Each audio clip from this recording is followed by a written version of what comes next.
Now. Okay, this is the Zcash Arborist call for the 25th of January, 2024. Every time I say 2024, I feel like I'm living in the future. I'm going to start off, as usual, with core team updates, and then we'll have some research and implementation updates. We'll then have open announcements, and then we'll have a deep dive into the trailing finality and crosslink from Nathan. And then at the end, if there's time, we'll continue with some open discussion. If you're wondering what this is, if it's your first time attending or watching an Arborist call, these are bi-weekly calls that happen in alternating time slots. This is the late time slot of 9 p.m. UTC, and in 2 weeks' time, the next call will be at the earlier time slot of 3 p.m. UTC. They are for Zcash protocol contributors to come together to discuss timelines and provide updates, deconflict and coordinate on efforts that depend on one another, and to discuss potential changes to the Zcash protocol. The idea is to make protocol development more accessible and transparent to the Zcash community, and to provide a place where anybody who wants to be involved can come and sign, get involved, take part, and become more involved in Zcash. Anybody can join these. If you want to register to attend the Zoom calls, just go to zcasharborist.org, and if you want to present something on a call, just drop us an email at arboristcall@zfnd.org. Other ways to get involved in Zcash are to propose to apply for a Zcash community grant, which funds work that contributes to the Zcash ecosystem. If you want to get involved in chatting with other people working on Zcash, the Zcash R&D Discord is a good place to do that. Or you can join the Zcash community forum, where there is an always exciting and spicy welcome for anybody coming to discuss any topics related to Zcash. Appreciate that you cannot click on these links on your screen, so just point your browser at zcasharborist.org and you'll find all these links there. Okay, let's start off with core team updates, and this week it is ECC kicking us off. Hello. So yeah, our work in the last 2 weeks has been primarily focused on the mobile SDKs. So we've had a variety of changes that we've been making to address sort of these concrete performance issues in various places that were hampering the ability for like the spin before sync logic to sort of work its best.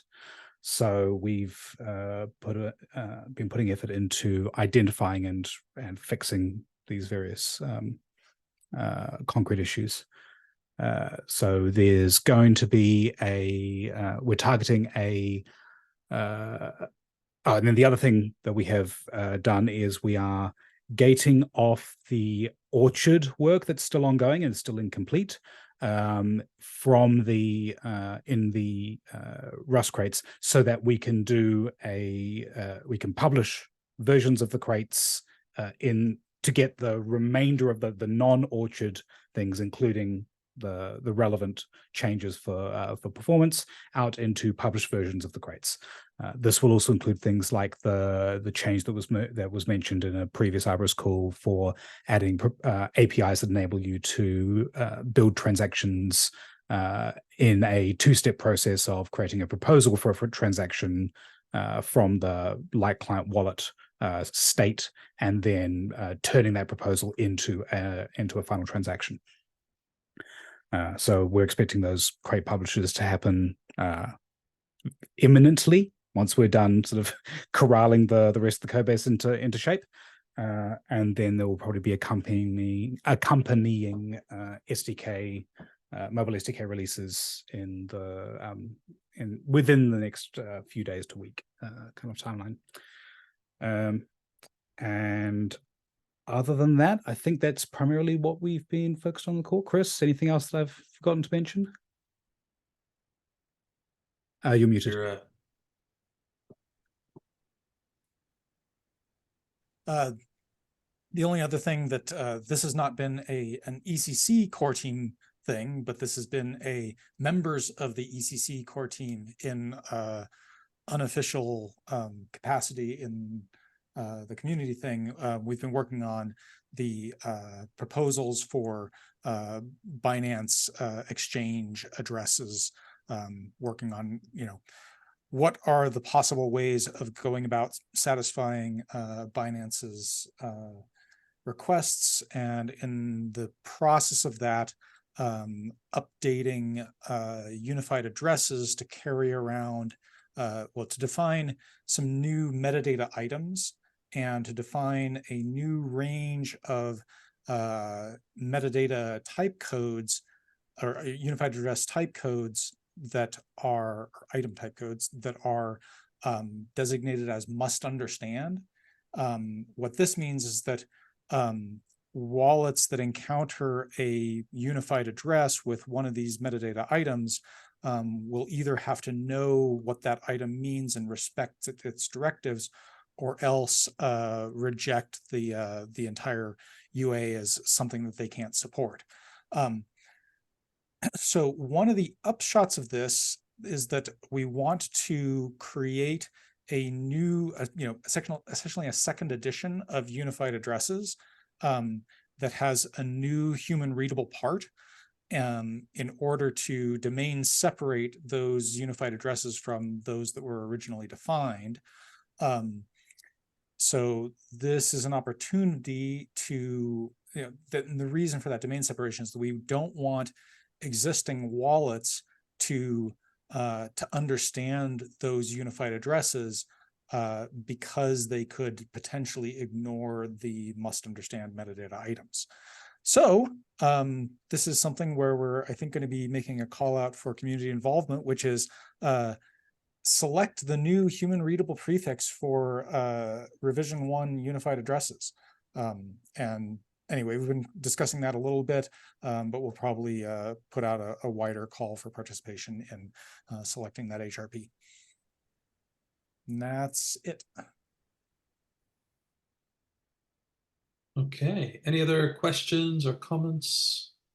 The ECC team?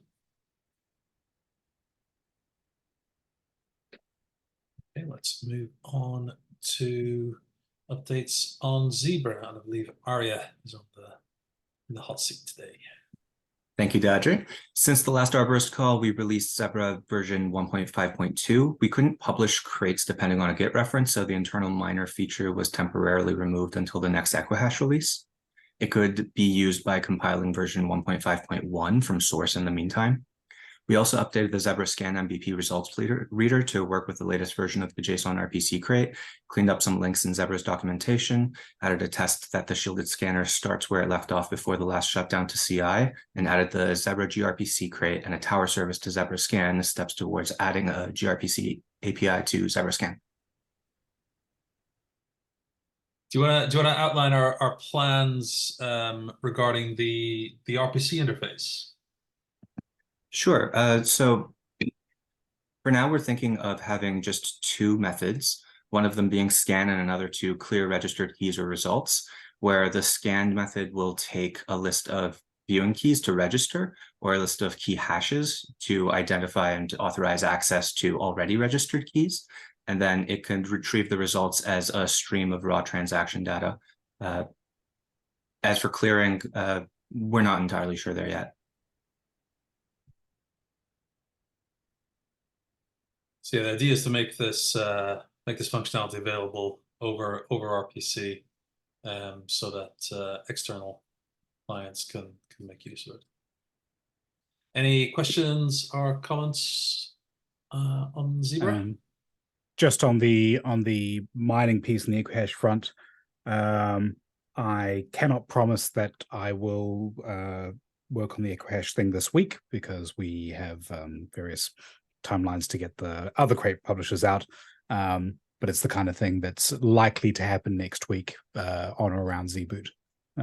So hopefully the that feature can be not too delayed in terms of getting into a Zebra release.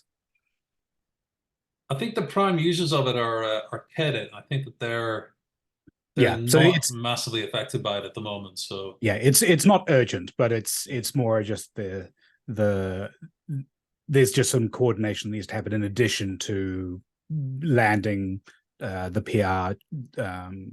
So yeah, it's on the back burner. It's on my mind, and when I have a moment that isn't doing stuff. it isn't doing stuff that's both urgent and important. Exactly. We asked Kedit as well, and I don't think anyone said that it was urgent for them. Cool. Okay. Any other questions, comments? Okay, let's move on to anybody on to talk about shielded assets? Doesn't look like there is. Okay. Yeah, I think they're normally at the other time. Yeah. Anybody on talk about the sustainability fund?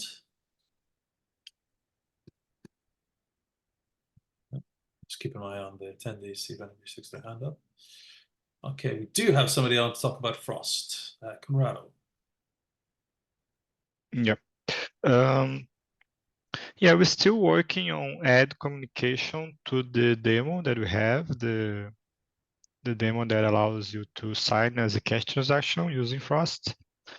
So we're adding socket support so you can use it over internet. We're still finishing up phase 1, but we already started phase 2 of that, which involves creating a server, an HTTP server that both participants and the coordinator connect to.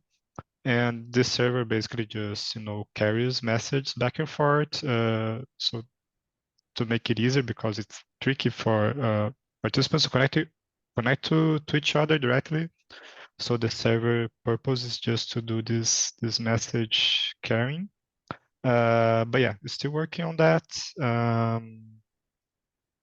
For the Frost crate itself, we released a stable release candidate last in December, I think. So we waited a little bit for people if they have any opinions on the API. We got nothing in particular, so we're planning to make the stable release, the 1.0.0 stable release soon. So look forward to that, and also the Frost zip, right? The 3.12, if I remember correctly, is also currently being reviewed. There was another round of review. So I need to address some things that were pointed out there to improve the zip, but I think it's going smoothly, and hopefully it should be finalized soon. And also the security proof paper that Chelsea wrote, I think is going to be published to reprint this week or maybe next week. Yep, I think that's it. Cool. Any questions or comments on Frost? We're zooming through it today. Okay. Any open announcements before we do the deep dive into training finality and crosslink? Nate. Yeah, I posted to the forum announcing that I'm departing from ECC after Zboot, which is next week. So yeah, I'm taking a break from working on Zcash to focus on my family, and it's kind of hard to do because I'm pretty excited about Zcash, but I'm also really excited to see what direction it goes with all the participants that are engaged with it now. So yeah, just wanted to share that and let everyone know.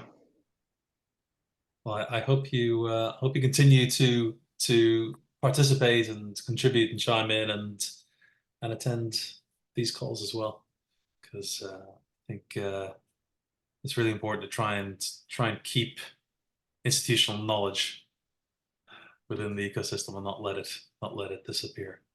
But, yeah, I mean, on that front, if anyone does want to contact me to chat about anything, feel free. Probably the best way is through my Twitter DMs right now. But I'll figure out my story for that and post on the Zcash Discords. Oh, I'll also be on the Discords lurking occasionally, so you can ping me there.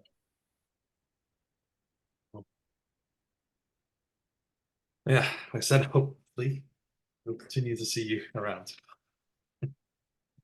Any other open announcements?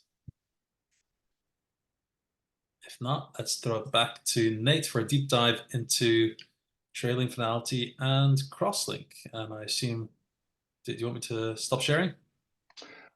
Yes, I have some slides if I can figure out how to share.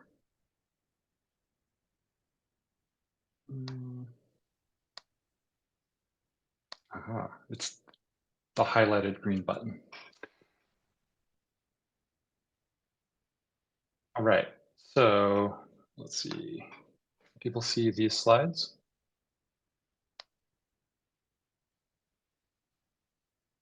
Anyone? Does anybody see trailing finality layer? Yep, you see that? Okay, cool. Okay, so yeah, real quick, if you haven't heard about this, I've been working with Dara and Sean at ECC to develop a design for a hybrid proof of work, proof of stake protocol so that we can propose Zcash transition to that in a future upgrade. And it's called trailing finality layer. So first off, oh, actually, before we go, how much time should I spend on this? I want to make sure we have enough time for Q&A. So on the calendar, this call is scheduled to last until 30 minutes past the next hour. So you have a total of 70 minutes left. Okay. Yeah, so I'm thinking I'm going to aim for like 20 minutes maybe of going over the slides and then a lot of time for Q&A. Okay, so this is kind of to recap why we're motivated by proof of stake. So one of the big picture items, in my opinion, is that it could enable a larger number of participants to contribute to network security and earn relatively more than they might through mining. A second one is that proof of stake protocols, some of them can provide something we call assured finality. So what that means is if your node knows that a block or a transaction is final, there's a really high assurance that it can never be reverted except through like an out of protocol means. So that has various benefits. It enables trust minimized bridging, and it simplifies certain issues. So like, for example, wallets can rely on that so that they don't need to have extra state or UX complexity around transactions reverting.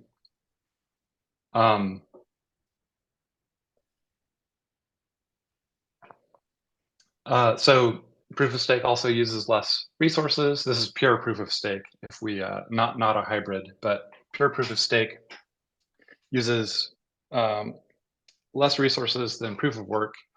And so one sort of subtle thing about that is that it allows the infrastructure providers to be a bit more nimble because they primarily just need a network connection. That network connection doesn't need to be high bandwidth. It can be, it doesn't need to be very special. So this means that those providers, whoever is doing the proof of stake validation, are more nimble or agile. They can move if they need to, or switch service providers, which might be useful for keeping the network resilient. And then there's a fourth piece, which is that like economically, miners have to constantly sell the coins they're receiving in order to pay their operational costs. Whereas validators are sort of competing with each other to acquire more coins so that they can increase their voting weight. So it sort of has the opposite economic effect, which seems like it could be good for Zcash.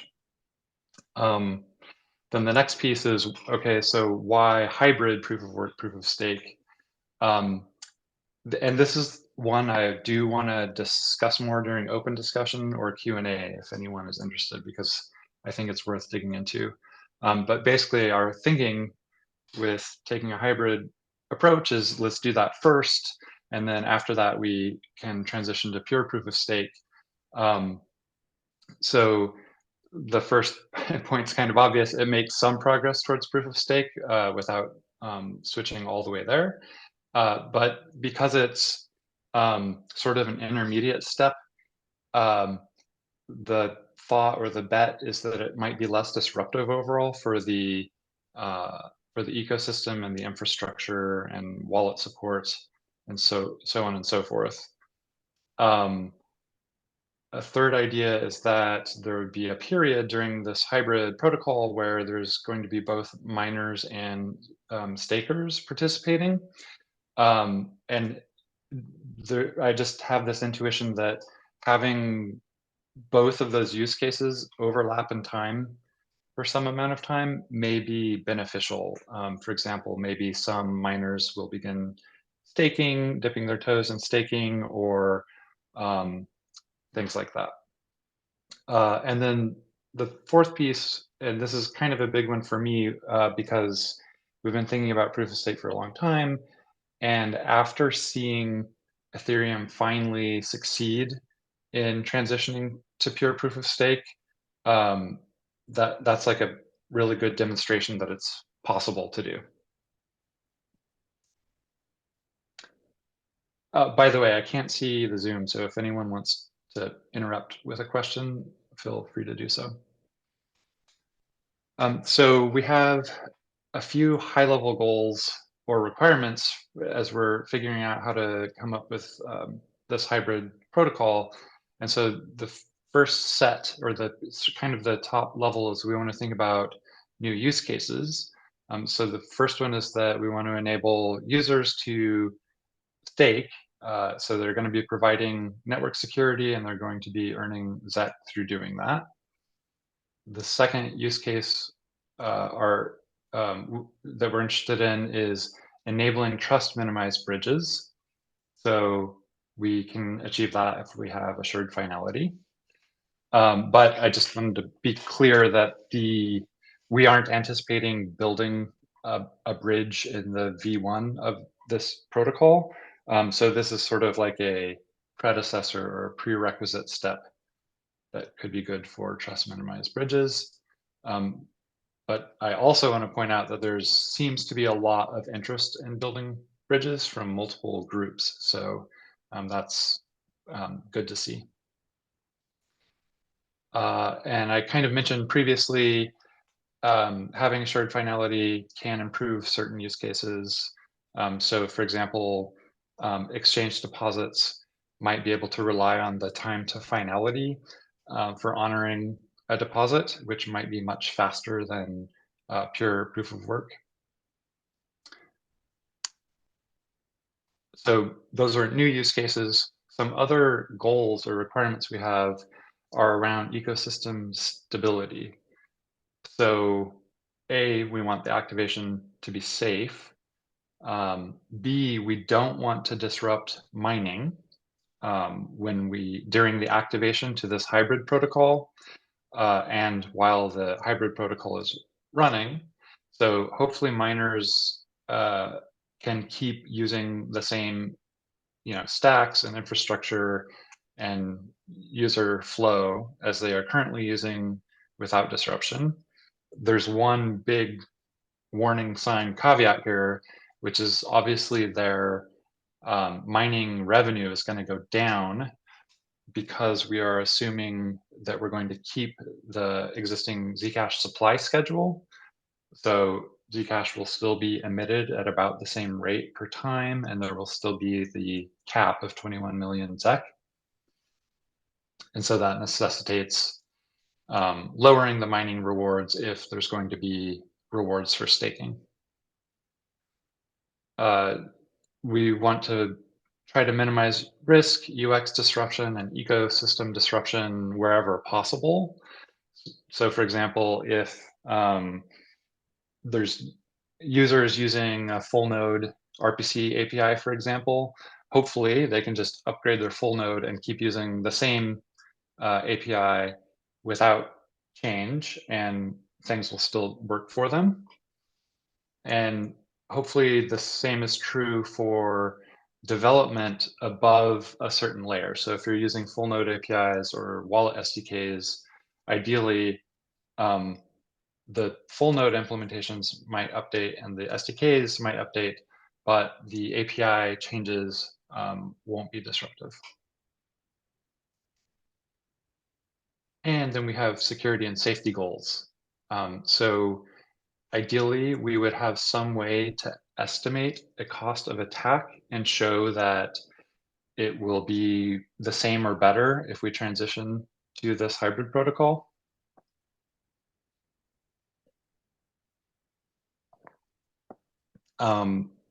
Since the hybrid protocol is going to have proof of work as part of it, it would be nice if we can reuse existing understanding about proof of work security or the design, and sort of carry that forward in understanding the hybrid protocol.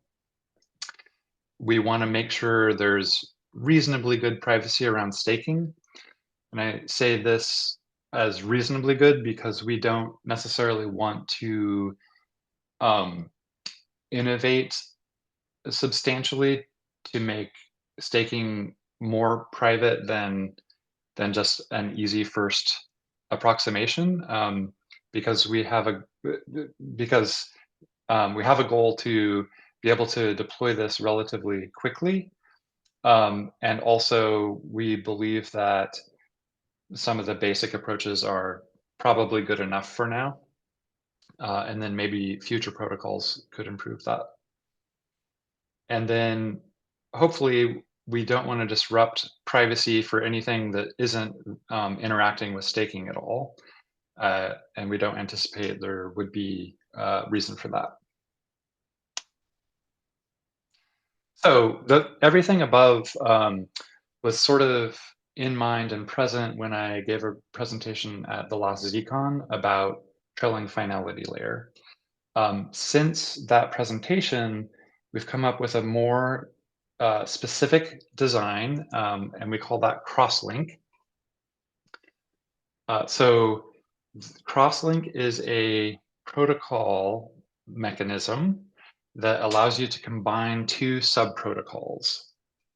So it's inspired by something called Snap and Chat, which comes from a research paper called Ebb and Flow.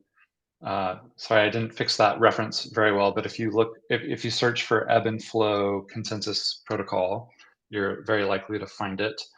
And that's the only paper I've seen so far that's specifically about can you combine protocols that provide dynamic availability, like proof of work, and finality, like many proof of stake protocols, in a reasonable way that gives you what you think you want.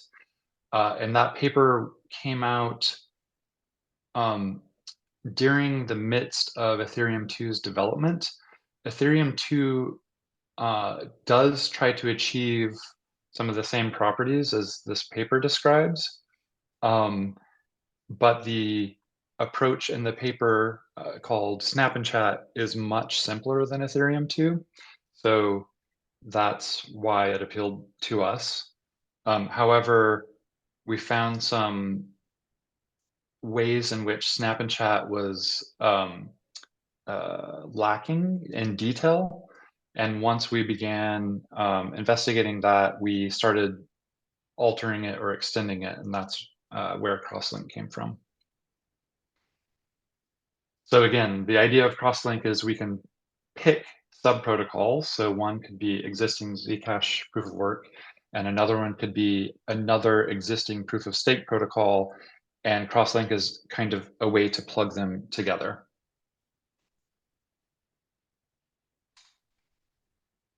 Okay, so this first part is basically with existing proof of work, why don't we have assured finality? And there are two reasons. So first of all, if the network partitions, mining continues on each side of the partition. And that's a strength and a weakness of proof of work. And so it has a property called dynamic availability. And that basically means that even if you're on a partition, mining still happens.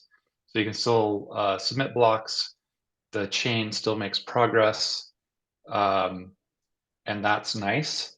The not nice thing is after that partition is resolved, over on the other partition, there was also a chain progressing. And so now you have two forks, and with Satoshi style proof of work, one of those forks is going to lose.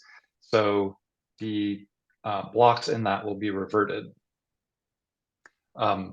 And safety here refers to the coherence or consistency of relying on a transaction. So if a transaction can be reverted, that's not safe. The other issue is that even without partitions, safety is always probabilistic for proof of work. So it's always possible, even though the probability diminishes drastically, but it's always possible that a really old block could be reverted. So theoretically, all software and users have to always anticipate that. In practice, usually rollbacks are limited to some depth, and people kind of adjust to that. But that does mean if there's ever a larger rollback, it's going to violate a lot of people's assumptions, and that could be really problematic. So the other, so there's sort of this fundamental trade-off between this sort of dynamically available protocol that proof of work provides, or one that makes the trade-off the other way. So Byzantine fault-tolerant protocols are those that make the trade-off another way. So they are safe because if the network partitions, they halt. So if a network partitions, there's no longer new blocks being created, and everyone on that partition knows that there's a partition. And so they know they need to wait before that's resolved, before the network can resume. So it's always safe, it's just not available in that condition. And the safety is not probabilistic. It's what we call assured finality. So once a node knows that a block is final, they know that that will always remain true unless there's an out-of-band protocol change, like a fork or a reset or something like that. Oh, actually, I'm going to come back to this slide. One thing not quite mentioned here is the purpose or the goal of the ebb and flow paper is to say, okay, there are this trade-off between these two types of protocols, but is there a way to combine them where you can kind of get the benefits of each? And so the idea is you do combine them, and you have availability even when there's partitions. And then you also have finality. What happens is if there's a partition, finality stops making progress. So if anyone is waiting for finality, as a condition of doing something, they sort of get blocked and can't make progress if there's a partition. But for other users who prefer to rely on probabilistic finality and they prefer the high availability, they can continue using the network during that partition. And that is those dual goals are what the ebb and flow paper is exploring, and it's also what Ethereum strives to provide with its modern protocol. Here's a brief summary of stake-weighted BFT. A lot of proof-of-stake protocols are of this style. The most prominent one, or the one I'm most familiar with, would be the Tendermint, or it's now called Comet BFT protocol that's part of Cosmos. And these protocols come from older research prior to cryptocurrency, and then they've been sort of adapted for cryptocurrency. So they are pretty well understood, which is nice. And just a quick recap is in these protocols, you have a set of validators that are chosen in some way, and then those validators are voting on which blocks they see that are valid, and those votes have to reach a threshold to ensure that a new block can become canonical and final. So the reason that it halts under partitions is that there's not enough validators present to vote. And then the important thing is with proof of stake, the set of validators can change over time based on how much stake those validators are posting.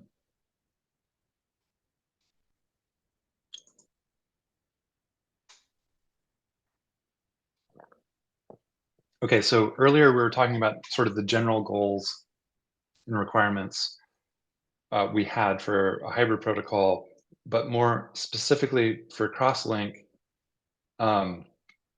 we want to provide a finalized ledger. So this is something all full nodes can see, and that has assured finality. So all of those nodes know that none of those blocks can be rolled back. And then it's live. We put here under reasonable assumptions about both subprotocols. I kind of just described that in the previous slide. And then we also want to have low latency as much as possible.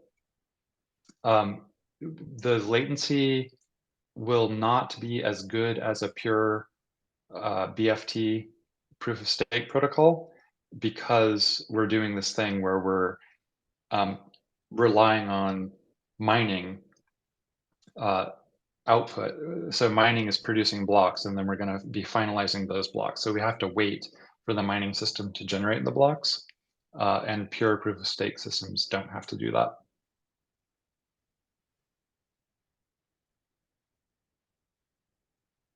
Okay. Oh, yes, this last bullet is somewhat important also. So ideally, the latency and security would be no worse than the current proof of work, and hopefully often they can be better.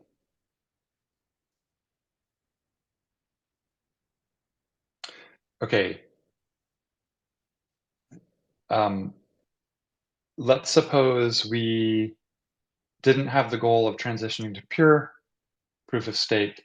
Would we have any motivation to have a hybrid protocol still? And I think the answer is yes. And one indication of that is that modern Ethereum is still a hybrid protocol, even though it doesn't use proof of work. More specifically for Zcash's case, if we're using a hybrid protocol, one thing that gives us in terms of understanding security is we can rely on the known security of proof of work, even if the BFT subprotocol has a weakness or a failure or some kind of bug. So that seems appealing for doing a safe transition.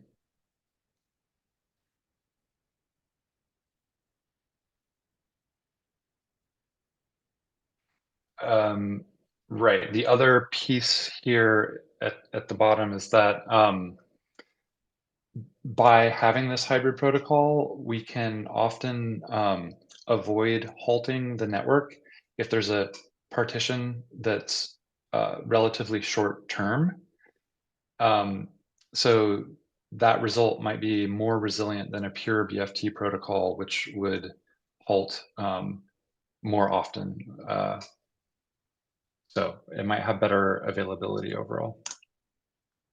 Okay, now diving into a quick simplified explanation of crosslink. The basic idea is there's something called a best chain protocol, which in our case is just Zcash proof of work. So those green dots are blocks being produced by miners. And we're going to modify that. So those blocks will still contain transactions and refer to the previously mined block, but they'll also refer to a recent final BFT block header that they've seen. So one issue talking about this stuff is it can get really confusing because now now there's two kinds of blocks. So we try to always say BC block or BFT block to distinguish between these.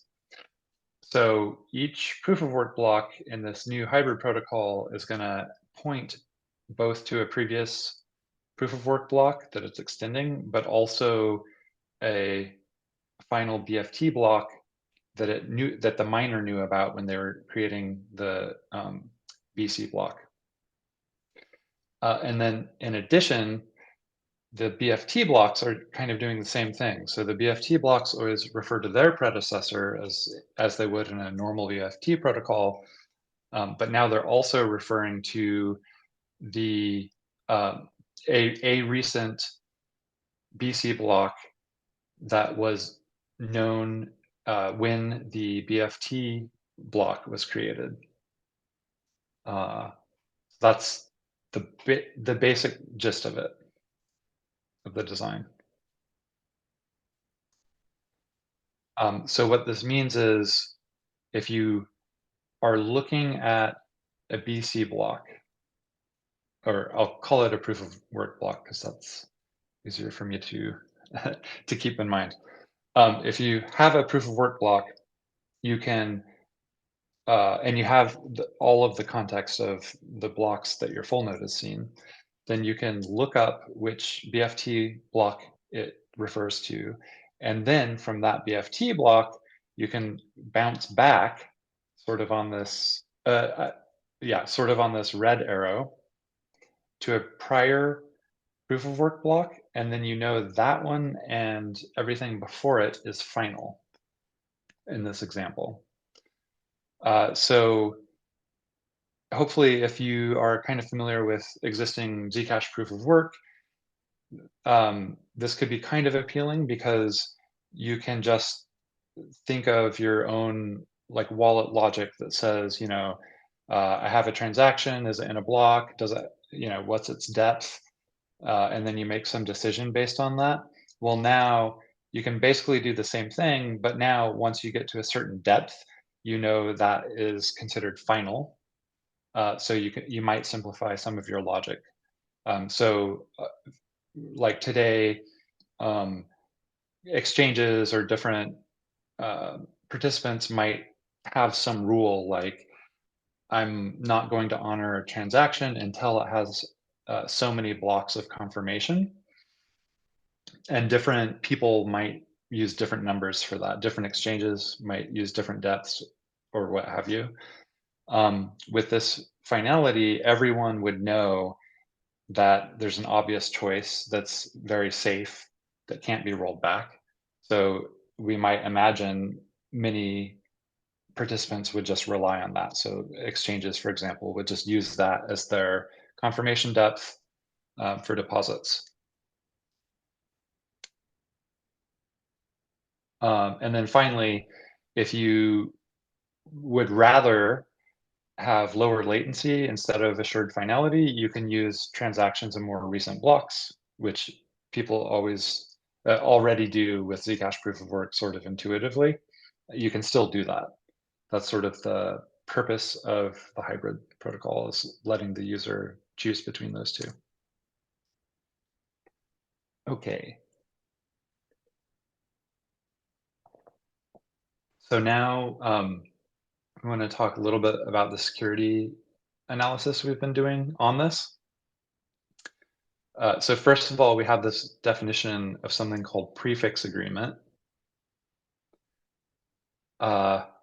And yeah, we have a definition here. I'm not going to read it. It has funny symbols, but the intuition is simpler to understand, hopefully. And that is, if you pick any two honest nodes and you cut off sigma blocks from their current best chains, then those pruned views of those two nodes are guaranteed that one is a prefix of the other. You don't know necessarily the order, like which node sees the longer chain or anything like that, but you do know that they don't see a fork if you've cut off the tips of the chains.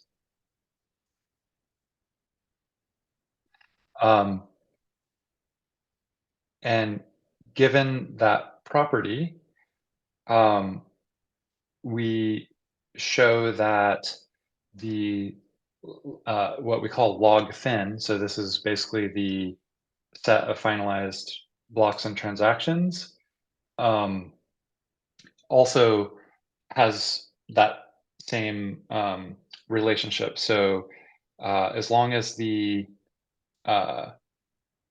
best chains have the prefix agreement, so these are the proof of work chains, as long as they have prefix agreement for some sigma. So if you cut off sigma blocks, you are in this condition where one node has a prefix of the other node's view, then the same is true about their finality logs. And so, so because of that, you know that, let's see, because of that, you know the nodes can rely on those logs not being reverted due to proof of work rollbacks.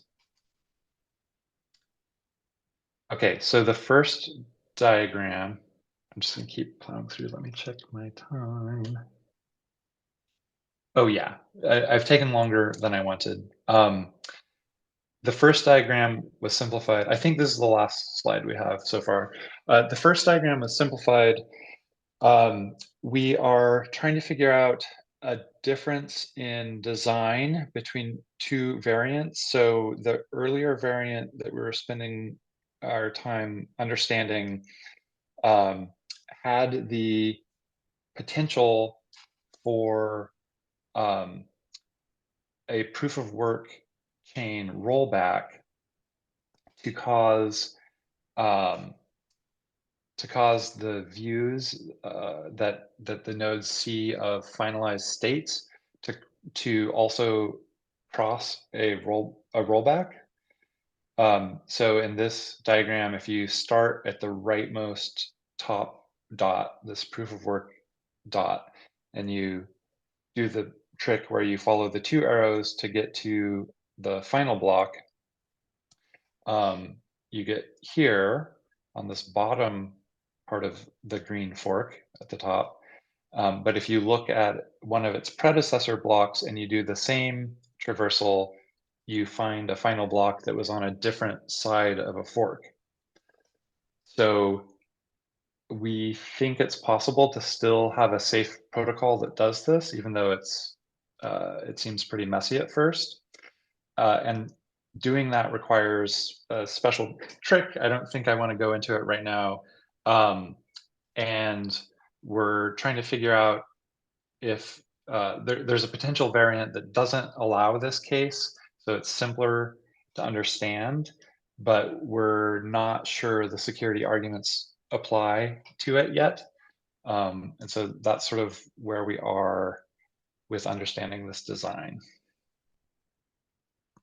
And that's it for the slides that I have. So let me stop sharing. Okay, so let's do Q&A or comments or open discussion.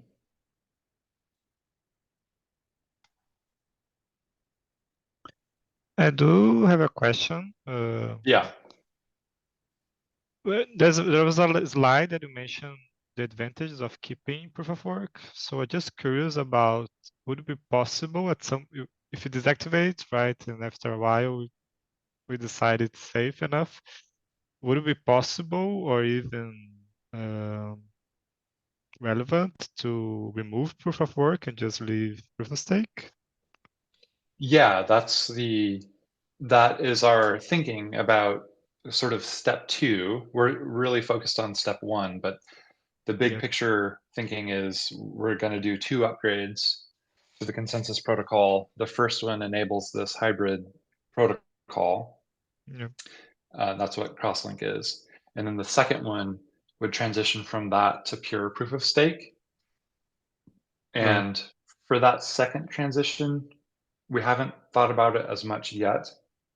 But there's at least 2 options. One is we keep the crosslink construction and we just swap out the proof of work subprotocol with a proof of stake protocol that has dynamic availability.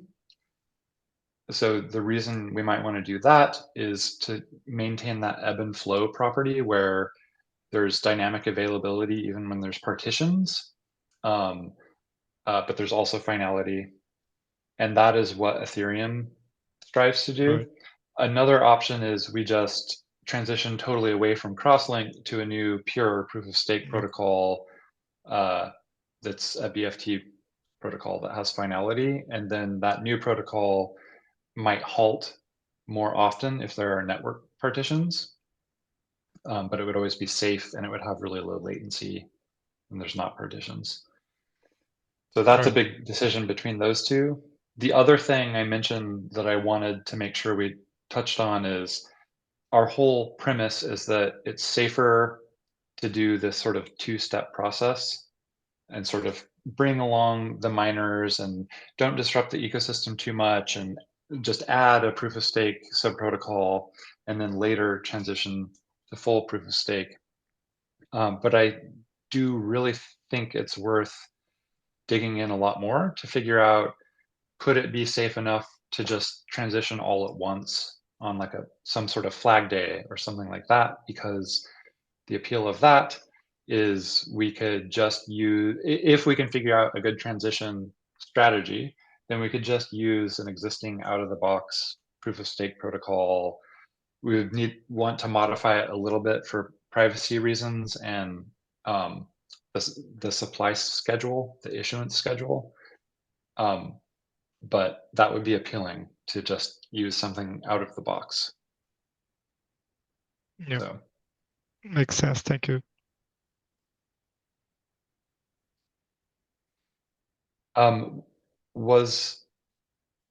So with that presentation, those slides, I'm wondering how clear this design is. Like, are there gaps? People are wondering, like, wait, what about X? Or I don't understand.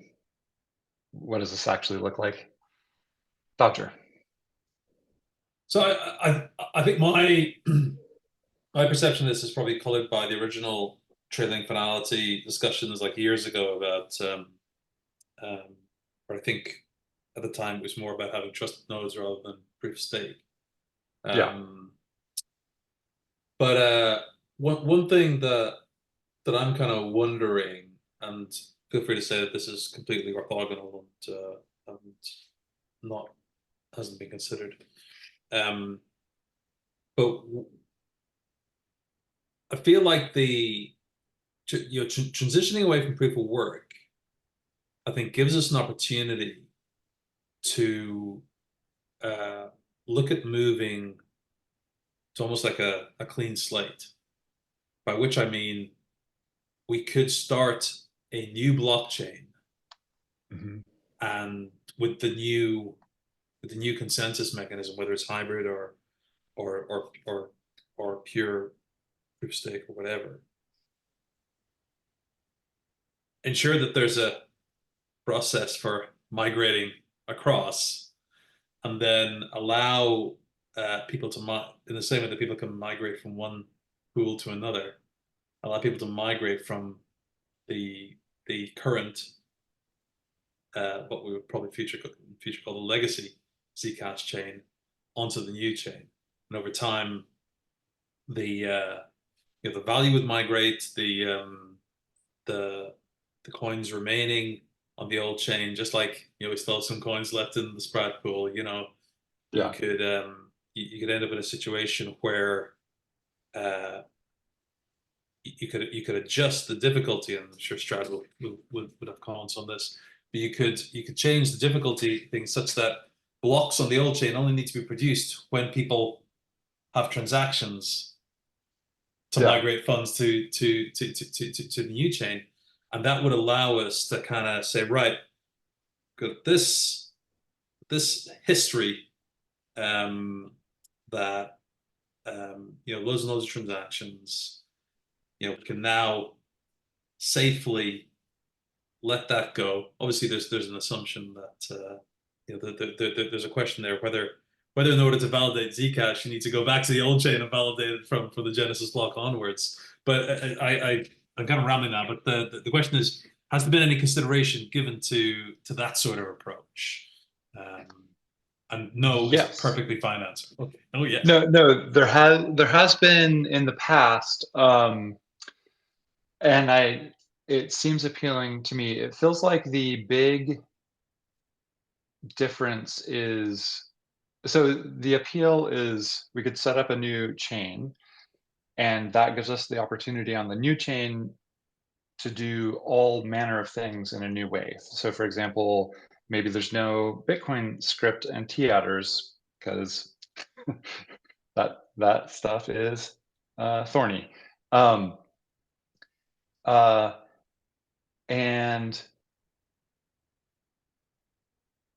so with that approach, the new chain needs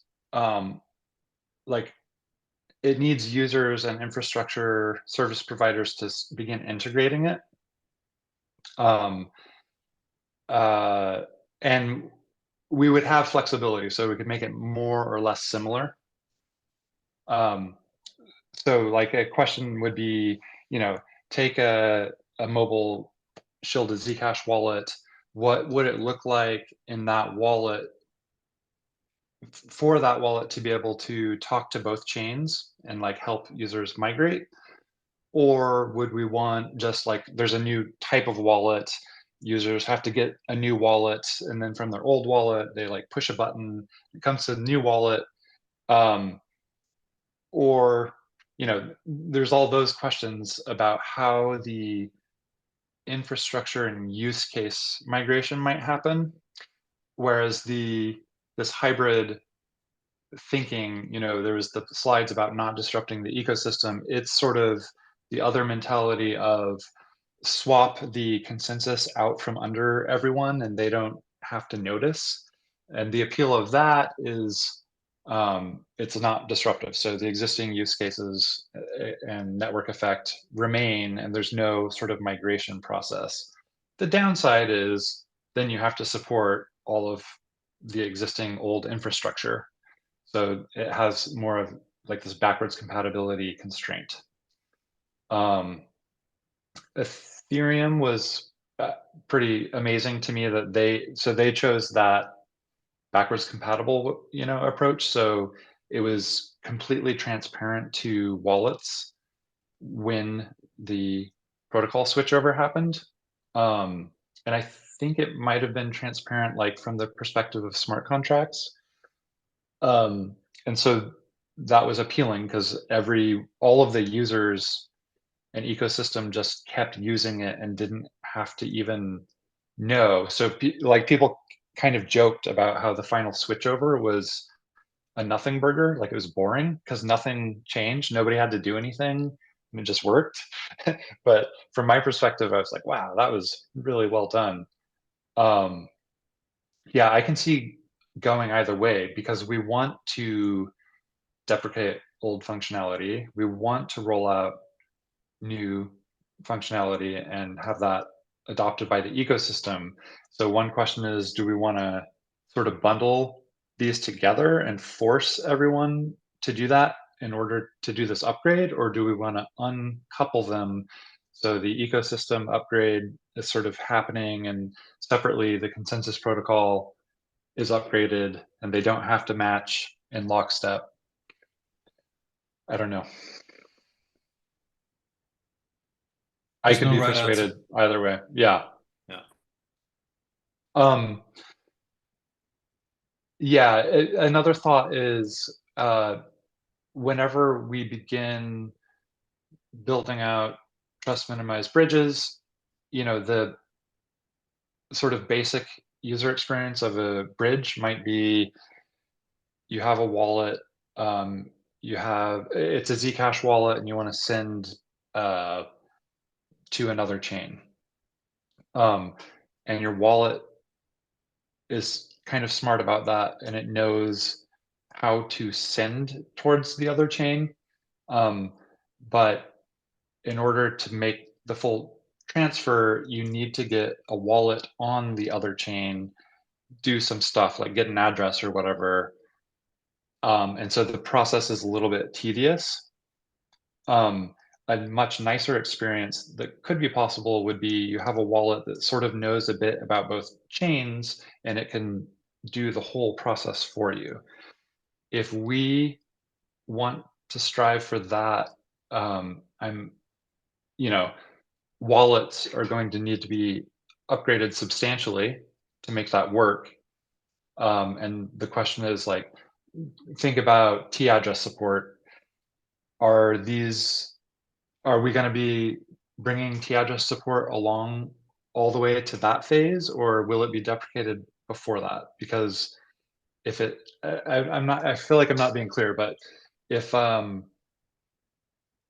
yeah, doing the lockstep upgrade where we force all wallets to upgrade would make it a lot easier to aim for newer features, even though the migration process might be painful for users. Like they might have to use 2 wallets and do multiple steps or something to migrate, but the end result could be nicer.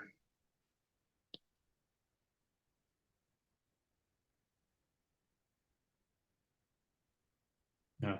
No correct answers, just trade-offs. Yep. Any other questions or comments?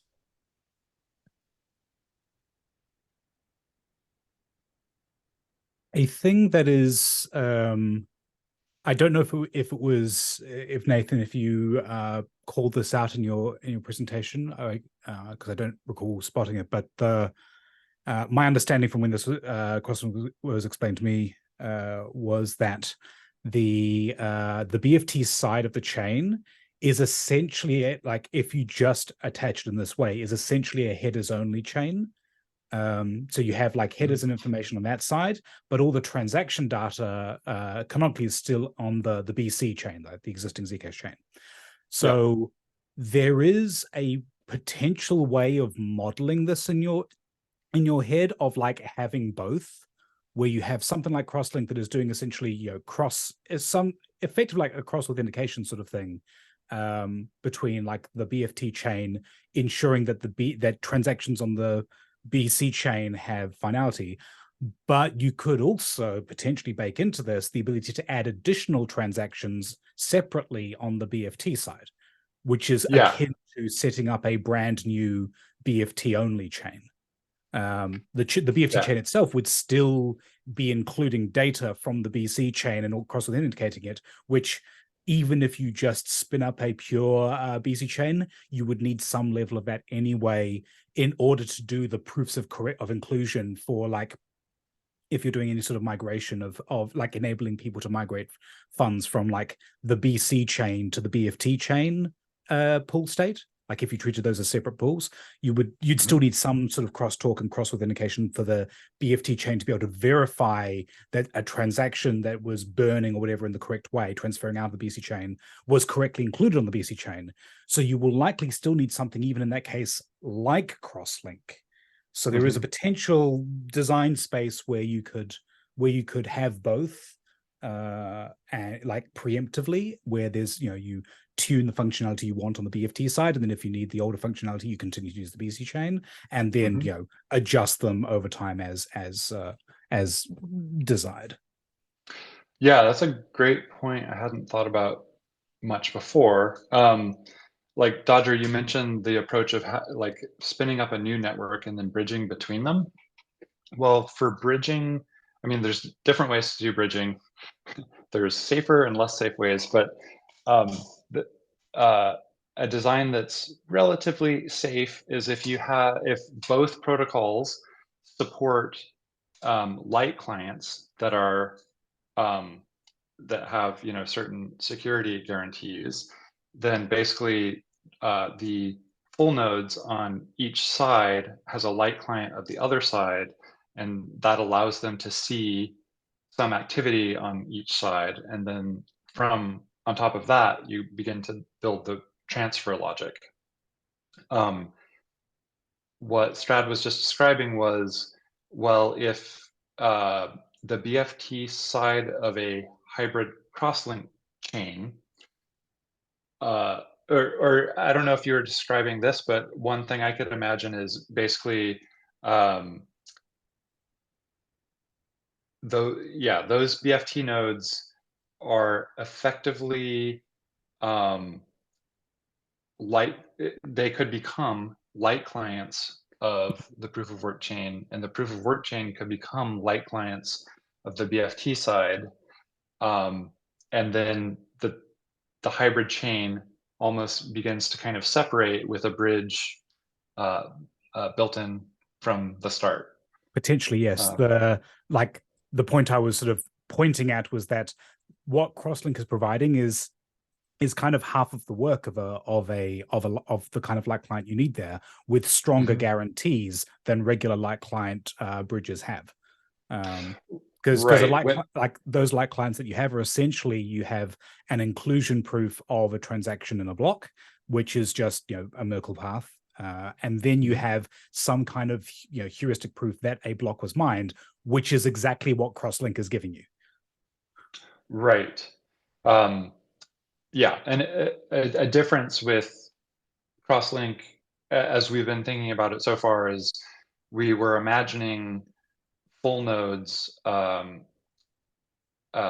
see, on the BFT side, those are full nodes in the sense that they have the complete history of all blocks and transactions, both proof of work blocks and BFT blocks, and that's kind of just to make it easier to think about security. But I do think it's feasible to start using light client techniques. And even if you aren't thinking about this idea of bridging between two like networks or partial separate networks, if you're just thinking about a monolithic hybrid protocol, from the software architecture standpoint, it still could be really nice if you could have like a separate, really lightweight daemon that is a BFT validating node, and it's connecting to a full node. So also from the software architecture side, it sort of reinforces how light client support could be really nice.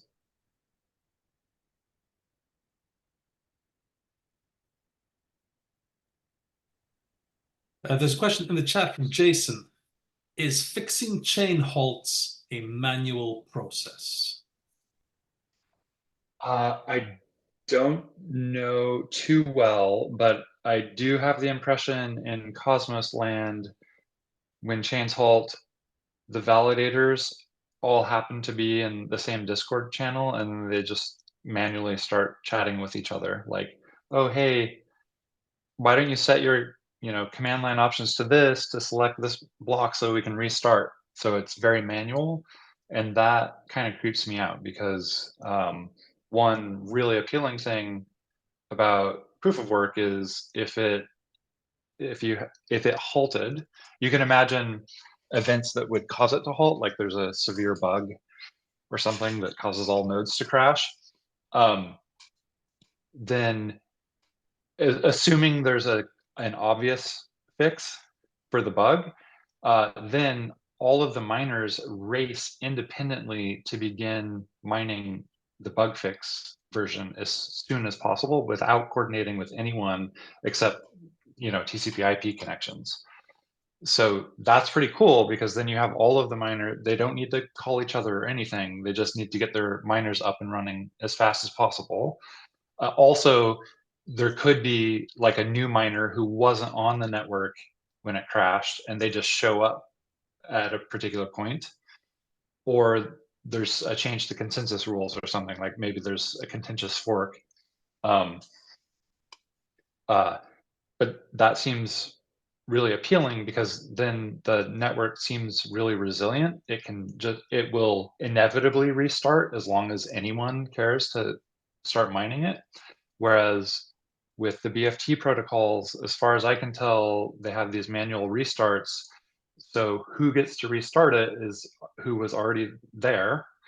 That's bad. And they have to call each other and like decide when to launch and like with what settings. So that seems much more brittle. And yeah, it's interesting that Ethereum has this feature, I forget what they call it, but basically it is designed to never halt if stakers aren't participating frequently enough, then they start getting slashed more and more severely, and the remaining stakers start getting larger and larger rewards. And I think that is intended to prevent a halt, right? By at least incentivizing more stakers to arrive because the share of the rewards is larger if that begins happening, and also punishing the ones who aren't available more and more severely. I am really curious how well that would work though in like some global catastrophe scenario, but hopefully it does. Or hopefully we never have to find out.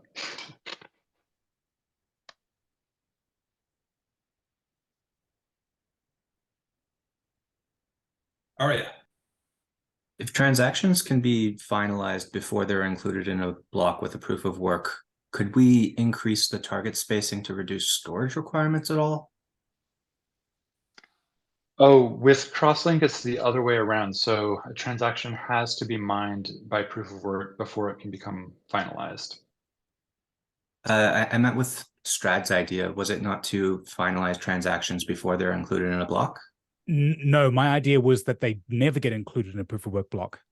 My suggestion was what I was pointing out is that Dodger's idea of having a completely separate chain with some way to migrate in between was compatible with Crosslink. So the idea here would be that the Crosslink BFT side is requiring that a transaction on the BC side be mined in a proof of work block before you authenticate it, but then separately having separate transactions that only live on the BFT side that the BC side is essentially unaware of. Now, there's obviously a UX issue there of if what you have is a BC address and someone else has a BFT address, then the BC people can send funds to the BFT side, but they can't receive funds because they are independent chains. And that is a limitation of doing that.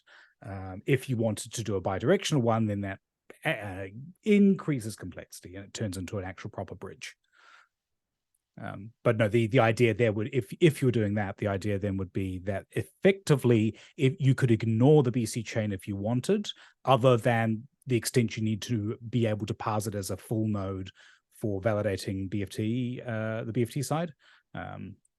But as a BFT-like client, for instance, you could, in theory, just interoperate on the post-migration Zcash if you really wanted to, which would, have UX problems, but is a thing that could be considered. I see. Okay. Yeah, I like that BC to idea. BFT turnstile doesn't sound like a massive downside. Not necessarily, exactly. It's something. It's an approach that would be worth thinking about, because even if we don't decide to do something like that and we decide to go with like a cross-link approach to begin with, there are in the actual, when you get to the brass tacks of implementing, the BFT side, there are things that you can leave space for in that side to make sure that if you want to put transactions in there later, you can, rather than requiring to carry around the baggage of the BC side. For instance, one of the things that came up when I was looking at it was the fact that in the sketch, like the nice high level sketch on Crosslink, there's sort of a reference to the BFT side has to carry around the BC block headers, which in our case are rather large because of Equihash. But due to how the BC block headers work, you can't trim Equihash if you need to fully validate the chain, because it's a suffix. You can't even do any pre-computation there. So there are considerations that, from that perspective, that you will still have to take into account. But yeah, if it's mostly just about making sure we're not eliminating potential options.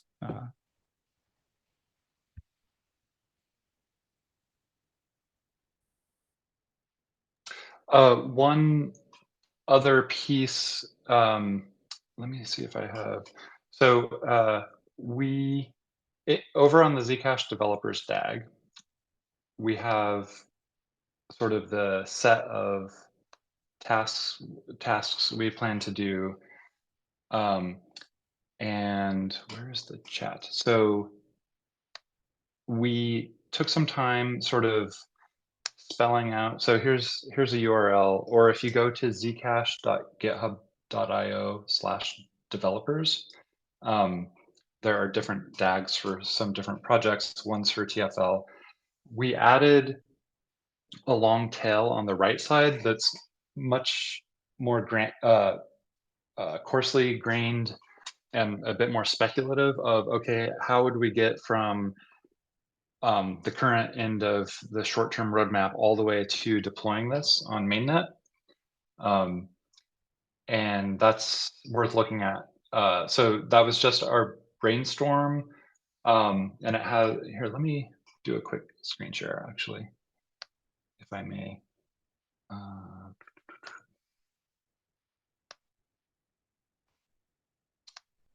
Yeah, so these blue boxes are sort of our milestones, and all of the blue boxes are relatively short-term goals. So like the end of this last blue box is when we've picked a specific proof of stake algorithm.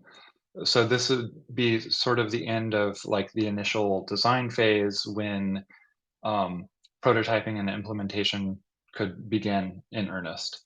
And then over here on the right, we added a bunch of steps. So all the way on the right side, we have deploy a hybrid proof of stake protocol on mainnet.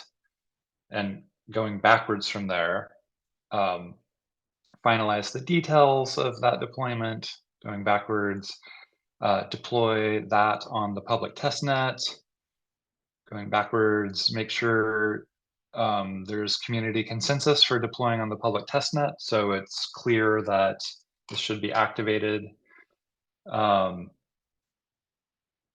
Doing security audits, so on and so forth. So we were trying to work backwards to figure out what the major milestones would be for activating it. So we still don't have like a good time estimate, but at least we've started figuring out, okay, how do we get from here all the way to mainnet activation? So I encourage people to look at that if you're interested.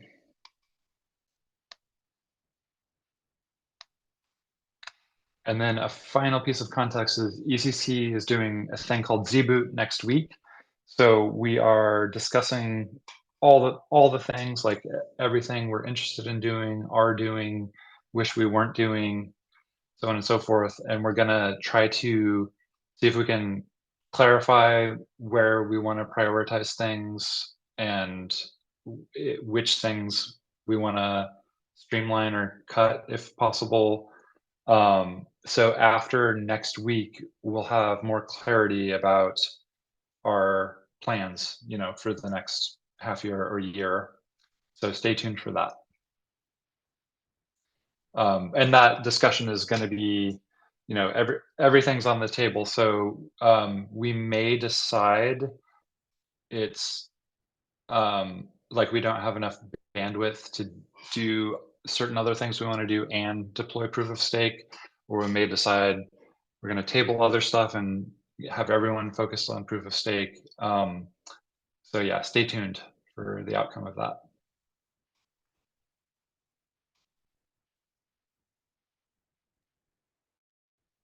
We're heading towards our scheduled stop time. So any final questions for Nate?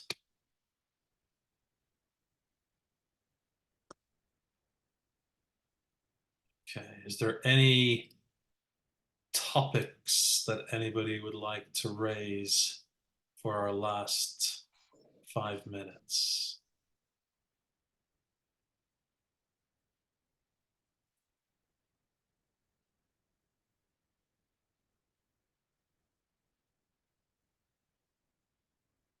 Going once, going twice. Okay, let's leave it there.